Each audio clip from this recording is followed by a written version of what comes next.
Dimaksud dengan hadir hati di dalam sembahyang itu adalah bahwa kosong hati dari selain sesuatu yang dia mengerjakan bagi sesuatu itu dan menuturkan dengan sesuatu itu. Itu dimaksud dengan hadir hati. Kosongnya hati dari selain yang dia kerjakan dan yang ia ucapkan. Jadi misalnya kita mengerjakan ruku, dalam hati kita itu kita ini sedang ruku dan sedang membaca Subhana Rabbiyal Azim. Nah itu. Jadi bila mana kita ruku, waktu ruku itu kita sadar bahwa kita ini sedang ruku, sedang membaca Subhana Rabbiyal Azim, berarti kita sudah hadir hati di situ. An-Nabi dzari'ati wa huwa ilaihi wasilati. An-Nabi dzari'ati wa huwa ilaihi wasilati. Salamun salamun alaikum ala nabi. Bismillahirrahmanirrahim. Alhamdulillah rabbil alamin wa bihi nasta'in ala umuri dunya waddin. Wassalatu wassalam ala asyrafil anbiya wal mursalin sayyidina Muhammadin wa ala alihi wa sahbihi ajma'in. Qala al-musannif rahimahullah wa nafa'ana bi ulumih bayanul ma'anil batinah allati biha tatamayyazu hayatus salah. Ini keterangan makna-makna yang batin, yang dengan makna-makna batin itu terbidaklah hidupnya sembahyang daripada matinya sembahyang. Artinya sembahyang itu, salat itu apabila di dalamnya ada mengandung makna-makna yang batin ini, maka sembahyang itu menjadi hidup. Nah, apabila sembahyang itu di dalamnya tidak ada makna-makna yang batin, maka sembahyang itu adalah mati. Allah Subhanahu wa ta'ala hanya memberikan nilai, memberikan ganjaran kepada sembahyang yang hidup. Allah tidak akan memberikan nilai, tidak akan memberikan pahala terhadap sembahyang yang mati itu. Nah, untuk dapat sembahyang itu hidup, maka perlu kita pelajari tentang apa-apa yang mesti dilakukan di dalam sembahyang itu untuk menghasilkan makna-makna yang batin tadi. Macam binatang umpamanya ayam mati ada harganya. Kemana aja menjual ayam mati ada payung. Nah, ayam tuh berharga, ayam hidup.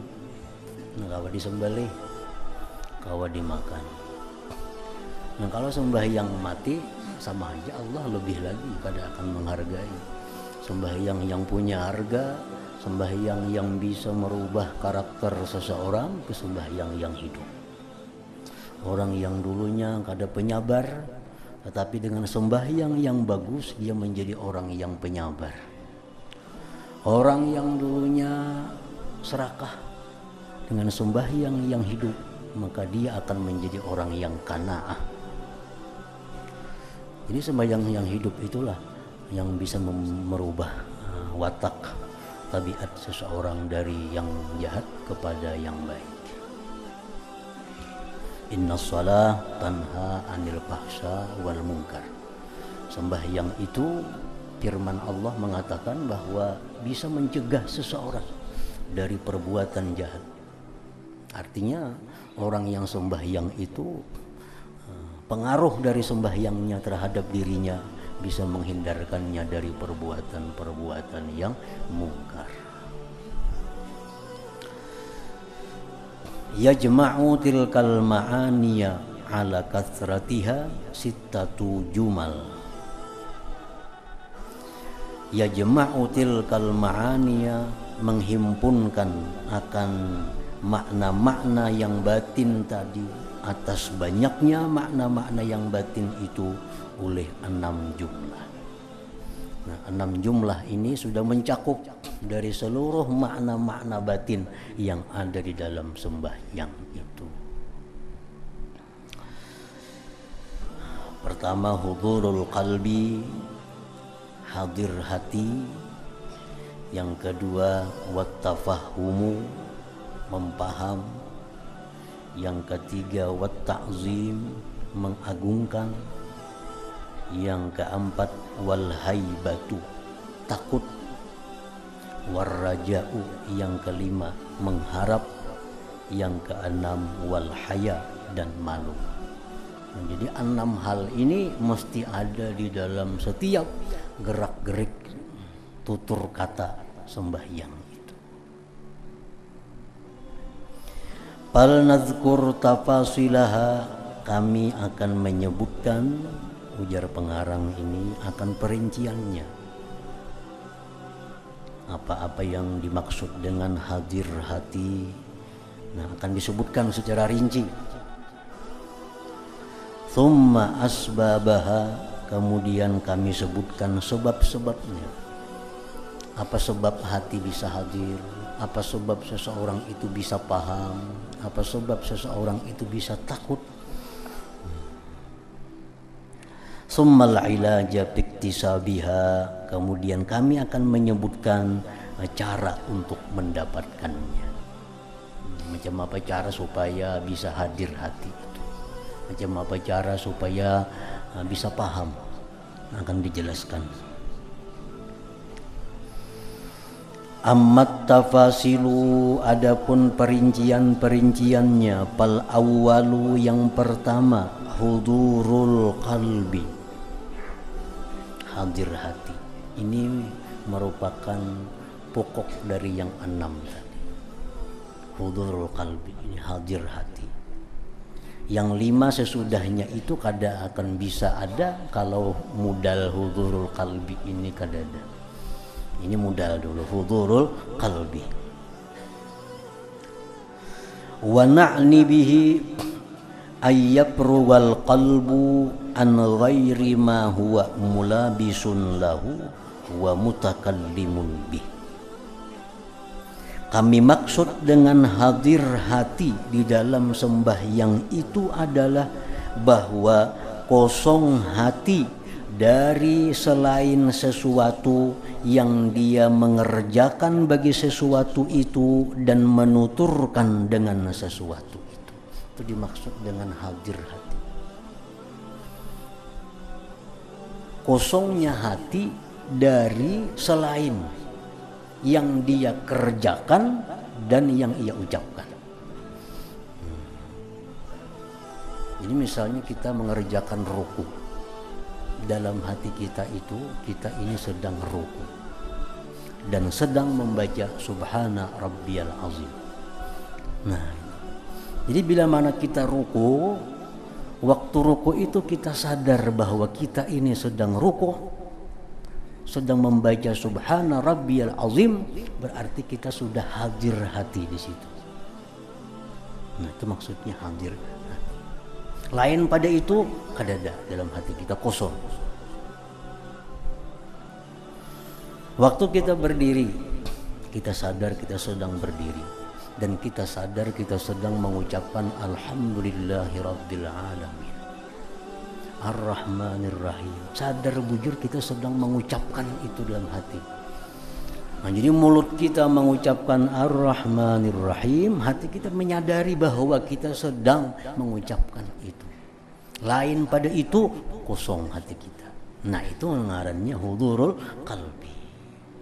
Kita sujud, kita sadar bahwa kita ini sedang sujud kepada Allah, dan kita sadar bahwa kita sedang membaca subhana rabbiyal a'la. Itu hadir hati. Nah, apabila kita sujud, kita berdiri atau ruku, kita kadang menyadari kita sedang itu, dan hati kita kadang menyadari apa yang kita baca. Nah itu kada hadir hati. Nah itu ngarannya kada hadir hati. Kan hati kita ini bisa berjalan ya. Kita ini berdiri sembahyang menghadap Allah, kita membaca alhamdulillahirabbil alamin, tapi hati kita ini bisa di pasar andaknya. Bagi orang yang ahli pasar, bagi orang ahli kantor bisa di kantor hatinya, bagi orang ahli tani bisa di perumahan hatinya, bisa di kebun hatinya. Padahal kita sedang berdiri, sedang membaca alhamdulillahirabbil alamin, tapi hati kita kada hadir dengan itu. Nah ini kada hadir. Maka bila hati ini kada hadir, 5 berikutnya ini kada akan ada. Ini modal dulu. Nah apabila kita sembahyang itu hadir hati, walaupun 5 sesudah itu belum ada, itu sudah ada nilai di sisi Allah. Sudah ada nilai. Sembahyang kita sudah hidup, walaupun masih sakit-sakitan hidupnya, tapi sudah hidup. Kita sadar kita sedang ruku, kita sadar kita sedang membaca subhana rabbil azim, sadar itu aja, itu sudah ada nilai sembahyang kita, sudah hidup.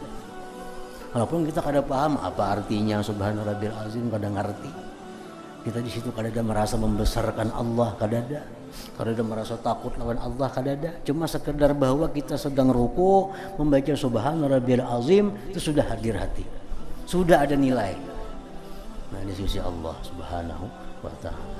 Nah, makanya ada hadis yang mengatakan bahwa sebuah sembahyang itu bisa diberi nilai oleh Allah 1/10-nya, ada yang diberi nilai 1/5-nya, ada yang diberi nilai 1/berapanya. Nah tergantung apakah dia bisa melengkapi seluruh makna-makna yang batin itu atau kada melengkapinya. Satu ini ada, sudah ada nilai. Fayakunul ilmu wa bil fi'li wal qawli makrunan bihima wa la yakunul fikru ja'ilan bi ghairihima. Maka jadilah mengetahui, menyadari dengan perbuatan, perkataan, disertai dengan keduanya itu, perbuatan, perkataan, dan tidak adalah pikirannya berjalan berkeliling pada selain keduanya itu. Nah itu yang disebut dengan hadir hati. Ini yang pertama diusahakan. Macam apa supaya hati itu hadir dulu. Ada usah mikirkan khusyuk dulu. Ini semacam kayak apa hati supaya hadir. Bila roko hati umpat roko, mulut kita membaca alhamdulillah, hati umpat membaca alhamdulillah. Kita sujud, hati umpat sujud. Nah itu sudah hadir hati. Ini ada orang sembahyang tenang kada merasa, ini makmum. Allahu Akbar timbul salam juga ini. Kada tahu surah apa yang tadi membaca, kada tahu. Imam itu 5 rakaat sembahyang kada tahu juga. Mungkin begitu Allahu Akbar umpat rukuk sujud tonton salam juga. Imam tadi membaca apa dan dengar laginya. Pada orangnya kada tuli. Imam tadi surah apa dibaca sin kuliah ka wadduha kada tahu laginya. Imam itu ayat awal kah kada tahu juga. Nah kemana hatinya itu kada hadir hati. Dan ini dialami oleh seluruh manusia. Nah, dialami oleh seluruh manusia, baik orang yang sibuk atau pengangguran. Orang kada gawian tuh bukan berarti sembahyangnya khusyuk, ada juga kemana-mana ke hatinya. Apa nang kada kawa hadirnya orang sibuk aja kada. Orang yang pengangguran pun kada bisa juga hadir hati kalau nya kada diusahakannya, dilatihnya untuk demikian. Pedagang kada, pegawai kada, petani kada, makan guring di rumah, sembahyang ja kada tentu juga kalau hadir hati kalau kada dilatihnya, dipelajarinya. An-Nabi dzari'ati وسيلة